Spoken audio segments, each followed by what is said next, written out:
എവിടെ നിന്ന് വരുന്നു? കോഴിക്കോട്, എറണാകുളം, ബാംഗ്ലൂർ, പറവൂർ.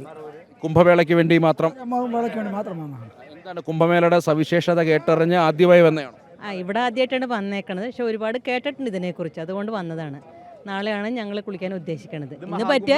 ഇന്ന് പറ്റിയ ഇന്നൊന്ന് കുളിക്കും, അല്ലെങ്കിൽ നാളെ എന്തായാലും കുളിക്കും. എന്താ മഹാകുംഭമേളയെ പറ്റി? 144 വർഷങ്ങൾക്ക് ശേഷമാണ് മഹാകുംഭമേള ഉണ്ടാവുന്നത്. അർദ്ധ കുംഭമേള 6 ഇയേഴ്സ്, 12 ഇയേഴ്സ് പൂർണ്ണ കുംഭമേള, 12 വർഷം കൂടിയിട്ട് 144 വർഷം കൊണ്ടിട്ടാണ് മഹാകുംഭമേള വരുന്നത്. അപ്പോൾ അതുകൊണ്ടാണ് ഞങ്ങൾ എല്ലാവരും വന്നത്. ഇത് ഞങ്ങൾ ജീവിതത്തിൽ ഒരിക്കൽ നടക്കുന്ന കാര്യം. അതെ, ഇപ്പോൾ നടക്കാൻ പോകുന്ന കാര്യം. ഇനി വേറൊരു മനുഷ്യത്തിൽ വേറെ ജന്മം കിട്ടിയാലും വരാനാകില്ല. കാരണം 144 വർഷം ഒരാൾ ജീവിക്കില്ല. അതുകൊണ്ട് ഞങ്ങൾക്ക് അത്രയും തൃപ്തിയായിട്ട് പോയി വരണമെന്ന് വിചാരിച്ച് 10-ാം തീയതി വന്നാൽ അവിടെ.